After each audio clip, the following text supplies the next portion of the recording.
Hello adventure seekers! Today I'm in Porto. I only have a limited amount of time here. I will be here for only one day. So I had to choose a few things that I wanted to see. And I've got some tips of a friend. She was born close to Porto, so she knows the things to see, where to go, where to eat. And I am going to share this with you guys, so join me on my tour through Porto.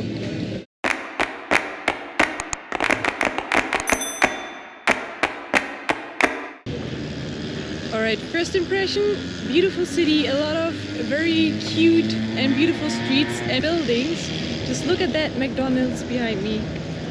Have you ever seen a McDonald's that beautiful? I have. I personally really enjoyed the city center of Porto. You can easily escape the big city vibe, the traffic, the noises of the city by just exploring the small and very cute little streets.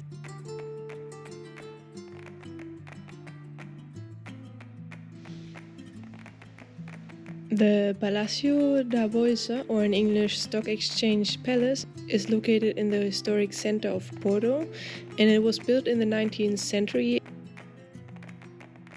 When directing yourself towards the river Douro, you will see more and more seagulls, and along the river you will find a historic tram, the line number 1, that you can take to get more views over the city. The tram is historic and it constantly remains side of the river.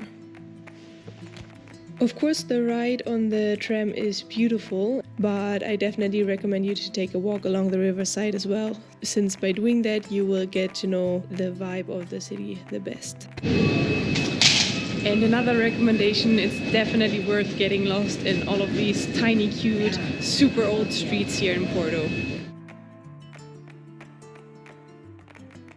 This very old part of Porto is not only beautiful, it's also a great place to have a little snack and enjoy the beautiful views over the river in one of the cafes or restaurants. Now there's one thing you definitely cannot miss out on your tour through Porto, and that is the bridge. Alright, so behind me you can also see the bridge that is quite symbolic for Porto, and this bridge is called Don Luis I, and you can either cross it by foot, by walking, or you can also take a train. You will get beautiful views over the city. The bridge connects Porto with the city that is across the river, which is called Vila Nova de Gaia. From up there you will definitely get beautiful views over the city. By the way, in this area you can also take a boat tour. Alright, there are two ways to cross that river with this bridge here. You can either take the path that is right there behind me, which is a little bit further down, or you take the path up there, which is the one I am going to take now because I just love city views from above. So that means I gotta climb a lot of stairs right now. Walking through Porto in general feels like a little training. You have to go uphill or downhill all the time. The climb was a little bit more exhausting than expected. It's quite high, but let's see if the views are worth it.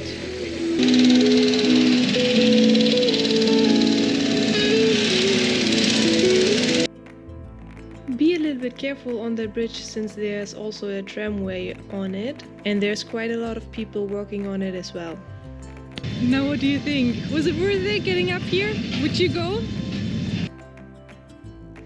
From up there you definitely have a great view all over the city center, which is pretty impressive. As mentioned before, there's also a tramway on the bridge, so if you feel tired of walking, feel free to take that too.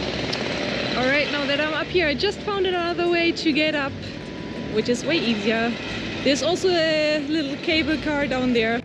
Yep, it could have been way easier and faster as well to get up. The upper part of this bridge is more than 60 meters high and the views are incredible.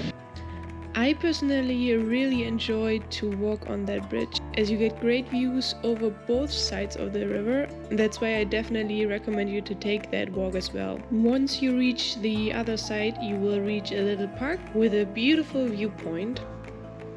So apparently this place is perfect for the sunset.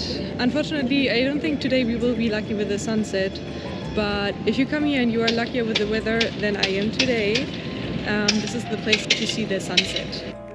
From this side of the river, you definitely get the best views all over Porto.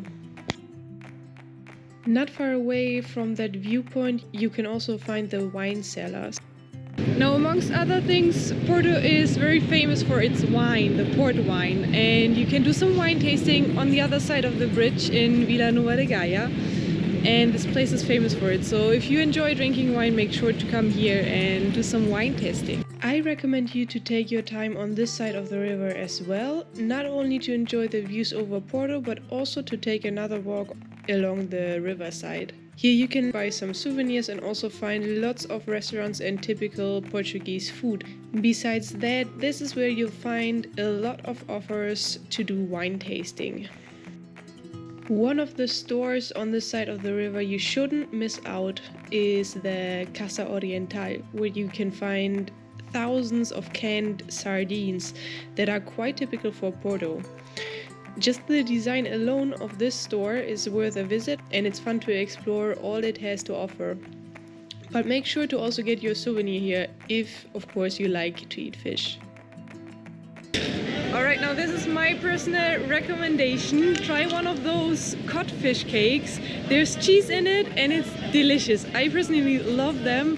They usually serve it with a little glass of wine. You will love it. Just if you see those things somewhere, get them.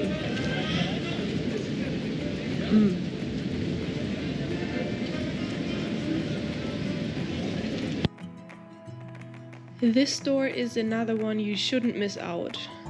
It is an antique bookstore, so even if you don't like neither wine nor fish, you will for sure enjoy the beauty and unique style of this store. And also in this store you can see how the codfish cakes are made. And of course you can ask all of your questions about it and see how it is typically being served. As I do not drink wine, I only ordered a codfish, but for all wine lovers, it definitely is a must to try the wine as well. Now, back on the other side of the river, this is a park that I also recommend you to visit. I'm now taking a little walk through the park that is in front of the Palacio de Cristal. This is a place that automatically gives you a spring feeling because it's a lot of colorful flowers. You can also take a little walk with some peacocks here.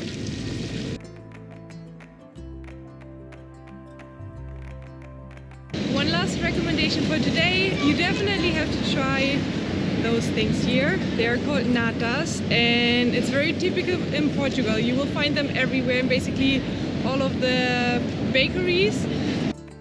There are lots of stores where you can buy them. All the bakeries have them, but here you can actually see how they are being made. They are delicious, so definitely make sure to try one of those. Alright, now we are where we started this morning. I hope you liked this video. I hope you enjoyed a little bit the city. I hope you got a little bit the feeling of the city and got some first impressions of it. I think personally the 2 maximum 3 days are enough for Porto. The city is beautiful and definitely worth a visit, but it's also quite small, so don't plan too much time here. But I've heard that the surroundings are beautiful. So for everybody who likes to get out into nature, who likes to do some hiking or likes to explore the beaches that are nearby, make sure to spend some more days to explore the surroundings as well.